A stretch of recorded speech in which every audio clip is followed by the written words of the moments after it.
All right, Dr. Fink here, and today we'll talk about how muscles work and how we contract our muscles. Okay, so when we lift weights, we just think it's completely normal to lift a dumbbell, but do we really understand how our brain tells our muscle to contract? So this is what we're going to look at today, and it is a little complex, so I will try to explain it in an easy way for you to understand, and let's get started. So first we have neurons. Okay, neurons are basically the messengers from the signal from our brain. So let's draw a neuron here, some dendrites. Here we have the cell body, and now we have the axon. So here this is our neuron.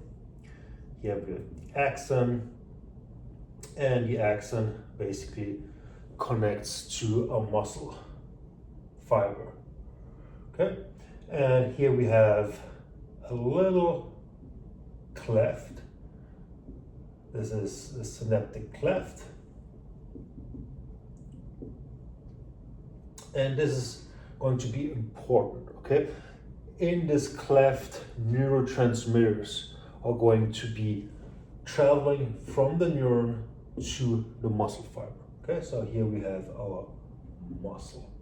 Here we have the neuron and the muscle. All right, so our brain tells our bicep to contract. Now the signal travels down the axon. It reaches the synaptic cleft, and neurotransmitters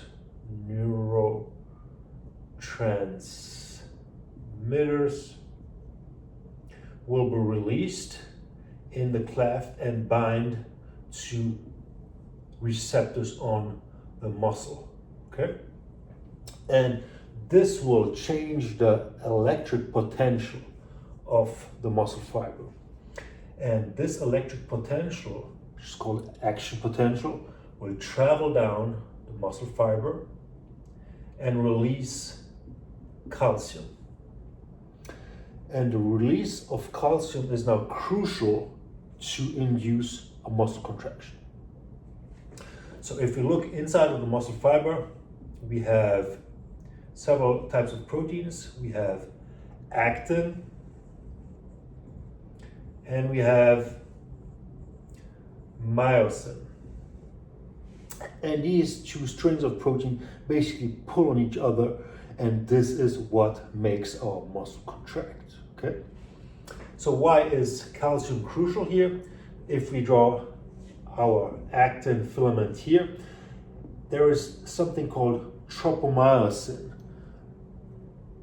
around the actin filament, and it's preventing the actin to bind with the myosin. Okay, myosin has little heads like golf clubs which bind to receptor sites.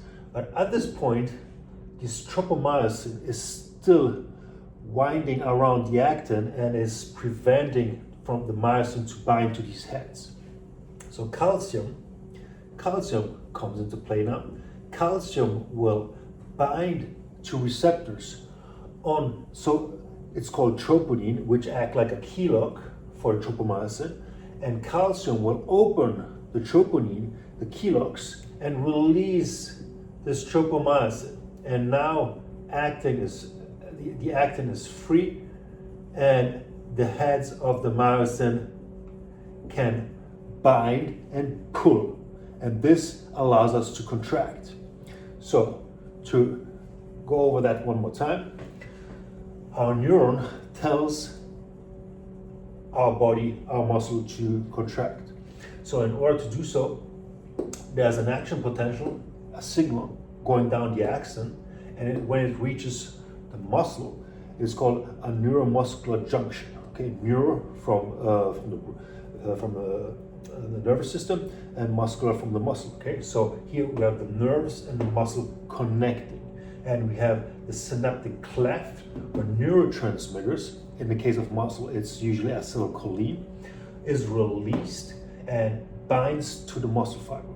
And when it binds to the muscle fiber, an action potential occurs inside of the muscle fiber, and this releases calcium which is crucial to free up the actin, which is still embedded in this filament of tropomyosin, preventing it to bind to the myosin.